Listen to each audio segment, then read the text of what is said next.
What's up, y'all? Welcome to another episode of Sons of Anarchy. And it's a special night because it is Teller Tuesday. We are talking about Sons of Anarchy on a Teller Tuesday.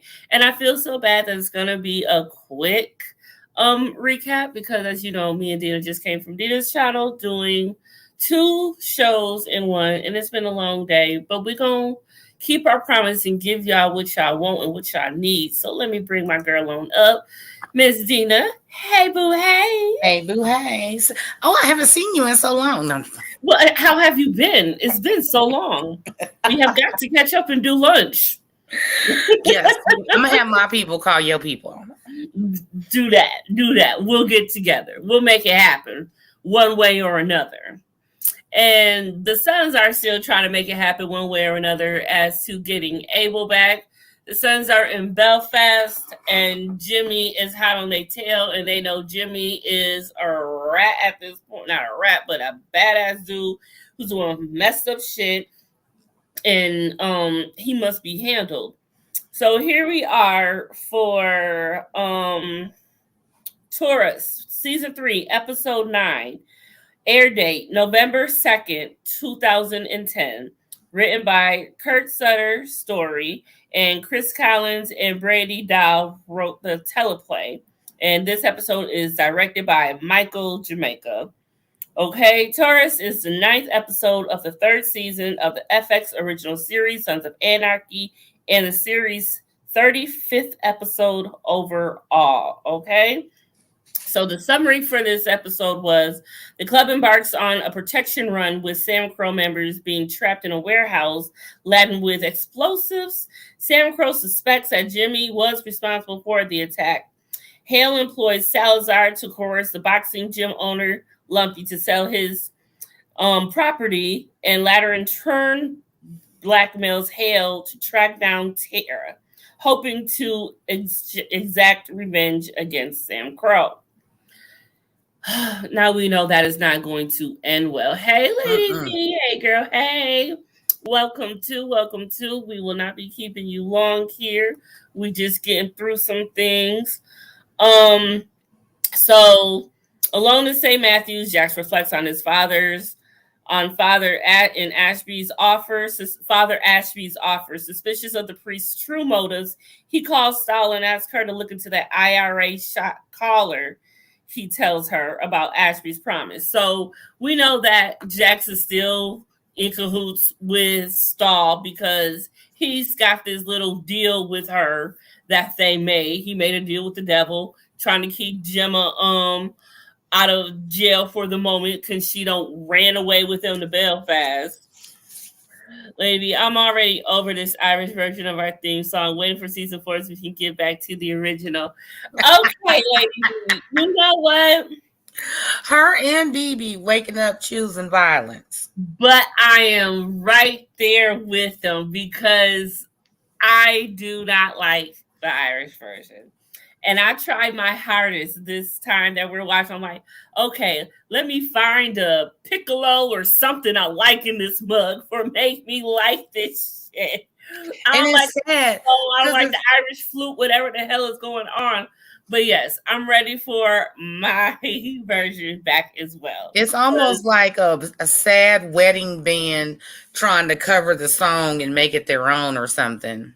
Oh, no, we don't got Monique King in this building. Hey, Woo! Monique. No, she didn't stop by to say hello. Thank you for coming by and saying hi, Monique. It's been so long since we have seen you. I think we're like neighbors now. What the hell do you watch? Give me something to watch so I can get you into my chat more because I miss your ass. What you watch? Yeah, I think me and Monique are neighbors now. We in the same state somewhere. Oh, snap. Be careful. Yeah, the two of us together, we might get into some trouble. Be careful. Look, be careful. Be very careful with Monique ass, okay? Anyway, he tells Father Ashby about the promise to return Abel if he kills Jimmy. He reminds him that if Jimmy dies, so does their deal. Back at the Crag Lodge, Jax fills in the others about Ashby's offer. They all agree no action can be taken until they get some answers from Jimmy first. Knowing Sam Bell has a gun run scheduled and that Jimmy will be at the backup spot, the club decides they will accompany their Irish brothers on the trek. And then we seen how I'll do better. Thank you, Molly. Well, I'm the type that figures, look, if you don't watch any of the shows I talk about, then I understand you don't need to be here.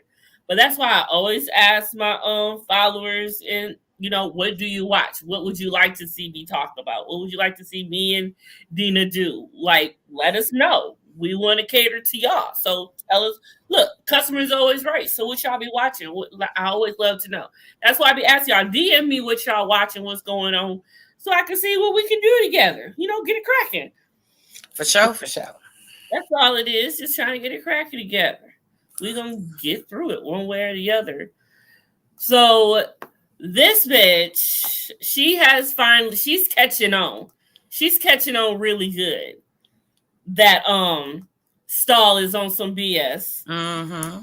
She because after she got off the phone with Jax, she went and caught that phone, looked, and she saw, like, okay, like, how could she leave her phone like that anyway, knowing damn well, like, what kind of detective cop are you? Right. Ain't got no lock on it. What type of special agent is you, bitch? Like, ain't nothing special about you if you don't even know right to hide your phone from your bitch. Right. I'm just saying. And then she just like I don't care God, what your. Oh my God, I knew it. I knew it was happening. Yeah, bitch, you knew. Like, you don't know what you lay with at night. You can look at that bitch dead in her face and tell she is evil and up to no good. She got a dark soul. Nothing but the She devil. a nosy heifer. No, she needed to be nosy because every woman don't look at they woman phone, man phone, whatever phone. And I haven't though. Maybe I'll do that next relationship. Girl, I've been checking beepers since the 90s, okay? I was checking beepers, cell phones, caller ID on the landline since the 90s. I've been My intuition too strong. I already know. I don't need to look. I just need confirmation. Really, if I go look for something, I already know here and here. I just need physical confirmation. Yeah, I feel you. That way they can get the hell on with that denying shit. Right. Because some folks, they gonna be singing that Shaggy It Wasn't Me song, be like, nah, dear, here's the video, here's photos, here's the call log, here's the text message print out. Yeah, I'm coming with all the facts because I am the undisputed receipt queen. That she is, and you know it. So Maureen reflects, and we see pictures between JT's past. We don't see anything of JT's past, especially his involvement in Belfast and all of that. And you see him here with Kellen Ashby. You see him in the middle with Maureen and Trinity, and then on the end you see him just with Maureen. So he looks rather happy. I'm saying, just saying. JT looked rather happy with Maureen. I want to see some pictures of him and Gemma and put them side by side so you can tell. I'm saying. I'm gonna look for some. I'm sure there's some I'm gonna find some in the Bible. I'm sure we'll find some, and I'll do some side by sides next week because I would love to know more about their relationship and his time in Belfast. And that's what I love about the Sons of Anarchy, because there's so many stories you can tell off of this, like Power universe. It's the whole Sons of Anarchy universe too. And I just can't wait to see what we get. So then this whole situation happens. Jimmy rolls up and he's got his little bodyguard with him, and Fee and Carrie Ann have came to Maureen, and Gemma's there, and it's a whole entire thing because Jimmy knows that Fee is onto him and is trying to get away from him, and he's got Carrie Ann. But that's basically his leverage against Chips because of this hard-on him and Chips have for each other is crazy. And I still don't know where that stems from. We don't really get an accurate analysis of that either between them before Jimmy meets the Reaper. Right. But yeah, so this whole thing is when Gemma had control and got Jimmy on the ground, and she tried to think things into control. Gemma wanted to take Jimmy out right then and there, but Maureen flipped the script on her. And I know Gemma was like, you bitch. Right. But Maureen did her a favor because she was right. Had she did that, Jimmy's people would have came after them full for it, and it would have never ended, and they would have never got Abel back. True. I mean, sometimes you got to stop yourself. You know, do not open mouth and insert foot, or how they say, don't cut off your nose to spite your face. Sometimes you got to stop yourself. Exactly. I bet he looks happier with Maureen as the side chick. She was a break from his real life, which is what Gemma could have been. That could be very accurate. That's a good theory because he wanted away from what the club was doing. Right. And that was his breakaway completely. Because you know how usually bad guys, you know, you leave the women completely out of it. So you have that softness and careness to come home to, and happiness to come home to. Right. You know, leave that out of there. But with JT, Gemma was right there. She would be probably wanting to talk about club shit in bed more than he did. Right. He probably wanted to talk about club she shit felt like sex. She was lightweight running things behind the scenes. Yes, she was running him, basically. And then just ran him into the ground, just ran him off, and then just ran him off the road. See? That's sad. So there's when Jax had called Stall and they had their little situation. But then, then she got control. Fee got control, and she had things to say, and she got it under control. There was an explosion that happened this episode also, which was a big key that the Sons know that Jimmy was behind, but they can't say. And they know, and they're on to O'Neal, because Jax was like, check O'Neal, watch O'Neal. So that's how Jackson, got outside of the barn before the rest of the Sons got locked in, because they went to go see O'Neal because he was taking a shite, as they call it. Right. I'm so ready to get out of. Right. I just need them to get Abel and get the hell on. I'm ready to leave Belfast. Like already. I felt like we've out-welcomed ourselves as well, and I'm just ready to go. So after the whole thing between Fee, Maureen, Gemma, and Jimmy, they take them back to Father Ashby, and that's when Gemma ends up talking to him. And you see Gemma and Ashby have this conversation that seemed pretty important to have. You know, she's worried about, you know, why can't you just give me my grandson back? Like, what's the point? And he's trying to explain all of this to make Gemma understand. And at the end of it, she does understand and she does see. But Gemma had a lot to deal with in Belfast, now that I think about it. Dealing with the past of JT, knowing that he had an illegitimate, then the fact that you catch your son and the illegitimate almost going to Pokey Town together. Not Pokey Town. I'm going to start using that. I ain't never heard that one before. Ooh, okay, Pokey Town. Pokey Town. But the biggest thing that happened this episode, to move it right along, was this whole episode.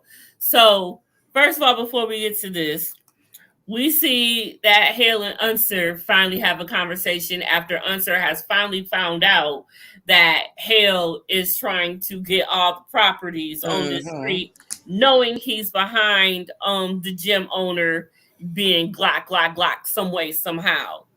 He can't prove it yet, but he knows.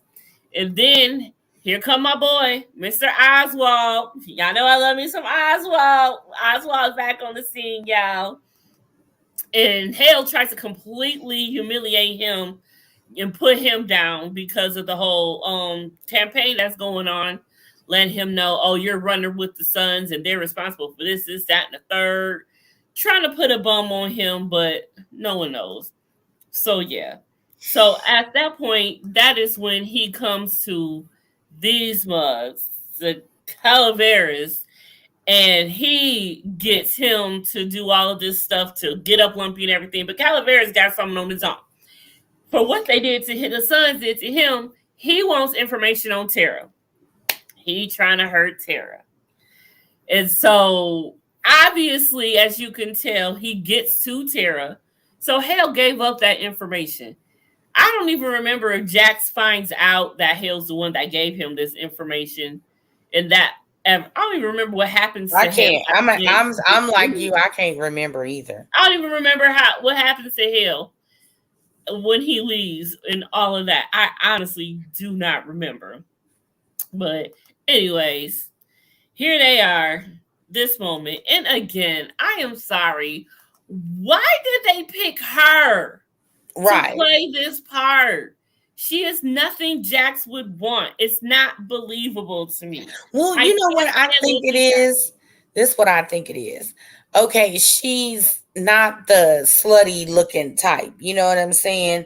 And really, if you think about it, in the beginning, before Tara started to be a mini Gemma, she didn't have the slutty look either. So maybe the girls that, you know, the crow feeders and bottom bitches, hoes, whatever, you know, they got a certain look where it's cool to fantasize and fuck. But if I'm gonna be with somebody, he probably wants somebody like, you know how sometimes they say go get yourself an ugly man because ain't nobody gonna want him but you. Maybe that's kind of the deal. Like he getting a little humble, you know, chick that's not gonna stand out, shouldn't have too much drama, you know, because he's still fucking other bitches. So he ain't really 100% dead set on Tara yet, because he didn't dip his stick in a couple of cars and drove down to Poketown. But still, I mean, and Tara doesn't. Yeah, because remember the old hoe? And then the little slut girl. Ema. Yeah, I know. But you know, it's not like Tara dresses like a slut either. But I don't know. I mean, think about it. In the beginning, when Tara came back, remember she had the long hair, and she had it always pulled back in a ponytail because she was a doctor at the hospital and everything. So if you put the two ladies side by side, in the beginning Tara, you know, like season 1 and 2, yeah, they got a similar humbleness to them. Okay, I see what you're saying. Right, not like facial features, but like in their demeanor, in the, you know, they don't stand out. Like, you know, all the blondes and big boobs and loud and boisterous voices and personalities. Tara nor this girl is that. True. Okay, I see what you're saying. But I still don't like this hoe. Look, not Lady V said how many hoes has he went to Poker Town with? We done went from Pokey Town to Poker Town. Okay. Man, he is like, chill out, dude. Like, Jax, like, I'm gonna have to count like how many bitches does Jax have throughout this whole entire series. I only remember the old lady when they wanted her to go on a date with the caretaker dude, and then Ema. And then the girl, well, he didn't fuck the girl. Did he fuck the girl? Did he fuck the girl that he hit boyfriend who he took the picture on his bike and then hit him? I don't know if they did or didn't, but she was wrapped up with him a couple of days when they did the Passover. And I'm counting that because that's cheating to me. Shoot, don't have no bitch on your bike. You have any other bitch on your bike that's cheating? Right. On your bike, bitch? Your bike? That's my seat, bitch. My ass behind your ass. My ass. So that's what, 4? Ass behind your ass. So the biker chick, the old lady, Ema, and you technically cheating with your sister. Yeah. Even though they didn't go all the way. So Jax is just a whore. Period. Well, we said that from the beginning. And we knew that from the beginning. We should have known. But the biggest thing that we finally find out is that Margaret Murphy was in fact part of that life. So Margaret decides, well, Tara decides that she wants to have an abortion. And Margaret says, I will drive you. And so she does. And obviously, on the way, they are jumped by this bug and his girlfriend. And so they bumping into the back of her car and they jump out. And then she's like, do I know you? You're Jackson's old lady, right? And Tara's already like, should I answer that? She's smart. She know better. She already thought ahead of time. Should I answer that? Should I not answer that? And then she seen homeboy getting out the car. And then she was like, are you Jackson's old lady? And she was like, who are you? She's like, I'm his old lady. Then that's when the guns were drawn. And, she's like, she has nothing to do with this. Da da da da. I don't, she's not about to slice. I work with her. And they just said, check her ink. And Lord Jesus, her whole entire look, even Tara ain't this deep in it yet. Right. Now look at this shit. I said, what the hell? Yeah, she had her whole bag done. She had the whole entire bag done, like Jack's back. Yeah. Like you deep in it. Like you was a part of the club, not just an old lady. You was a part of the club with that on your back. Yeah, because ain't nobody just get no big ass tattoo like that for no reason. No, not cute. At all. But that was happening at the end, right before it went on, showing that, and that is how that episode ended. Next episode is I guess you want to pronounce this Firing? I don't know, but this looks like the episode O'Neill might get dealt with. The summary for the next episode is the IRA wants proof that one of their own has flipped on, and Sam Crow intends to give it to them. Salazar, that's what that man's name. Who his dumbass. Salazar wants proof that Salazar demands a $250K ransom and assassination of Marcus Alvarez for the release of Tara. Jax finally gets information of Abel's whereabouts from Ashby, but is forced to rethink his decision of getting Abel back to live in Charming and brought up in Sam Crow. And I think that's when at the end they see him with the family that took Abel from the black market orphanage adoption agency. Yeah. So yeah, next episode is gross. Yes, it is. So that's gonna be something. Ugh. Yeah. Yeah. That's one of them ones I be doing like this. Okay. I don't mind a little gunshot here and there. I just don't like it when it get too gory. Yeah, it can be too gory sometimes. Yes. Yeah. Okay, from the Bible tonight, we are going to read up on Jax Teller's character and what it is all about and all of that good stuff and what it has to say. I think there's some things that are said from Jax itself, maybe Kurt, but I'm going to read half of it tonight and the next half next week because it's quite a long article. But we're going to read about 5 minutes of this and then we're going to let y'all go because it is almost midnight in Eastern time. Okay. Jax Teller, played by Charlie Hunnam. We all get those pivotal life at a crossroad moments where a few key decisions end up setting the stage for something truly life-changing. For British actor Charlie Hunnam, who spent almost 9 years in Hollywood working steadily and getting this close to some major breakthrough film roles, 2006 was that year. After some crushing disappointments, he decided to bow out of auditioning, focus on writing a script rattling around in his head, and live very lean. After an 18-month hiatus where he sold that script, Vlad, have to look into that. Was it ever made?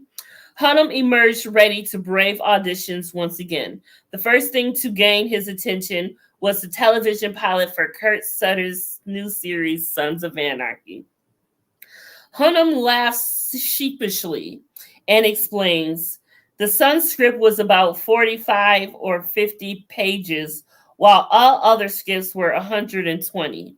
So I just read this one first. But I read it and thought, holy shit, I thought the originality and the passion and the daringness of Kurt's writing was just so exciting.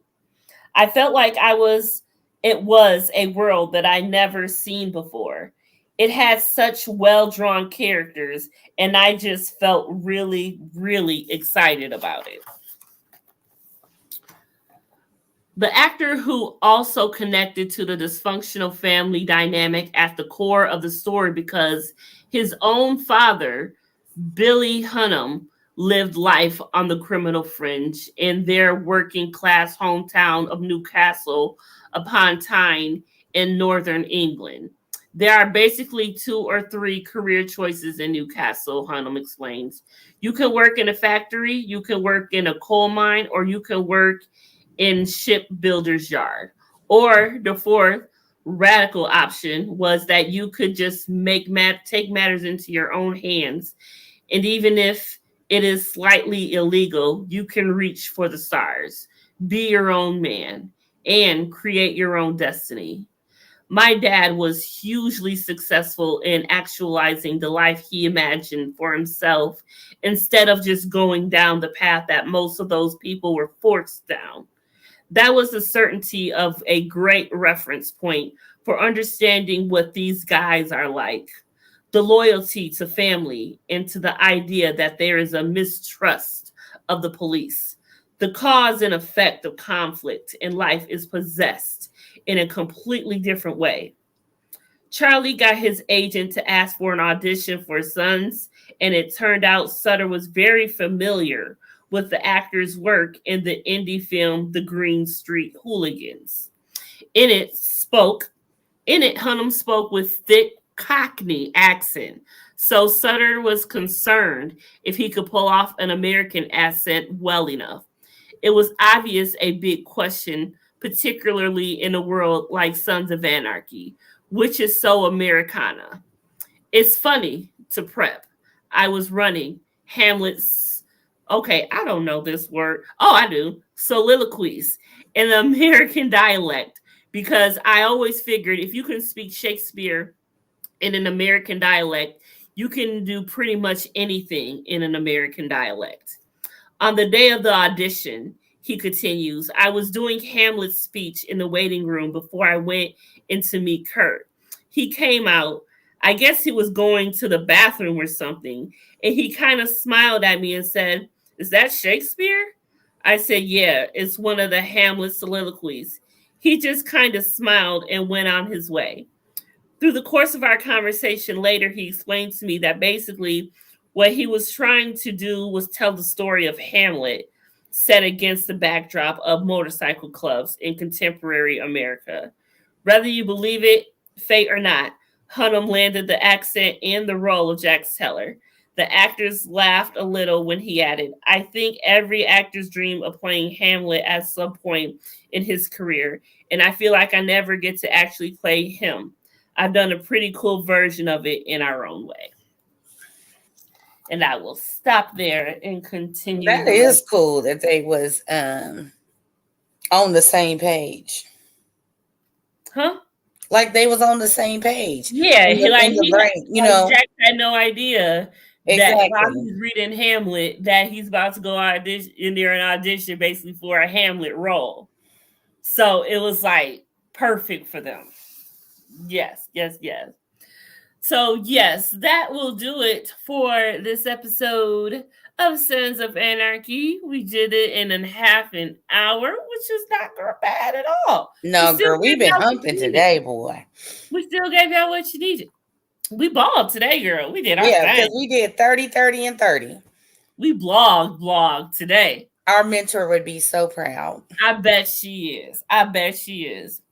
Okay, ladies and gentlemen, y'all have a fabulous night. We's about to get on with the get on. Dean about to go to sleep, and I'm about to watch The Idol.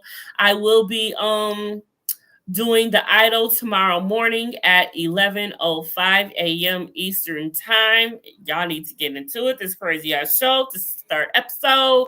So be there tomorrow morning. And we will be back Sunday with Love and Marriage Huntsville and Love and Marriage Detroit series premiere to see what these new couples have to offer.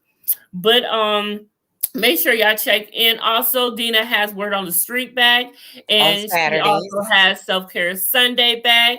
So make sure y'all got your notifications on, and y'all is getting into that as well. Okay. And at this time, we is done with this. We is out this nasty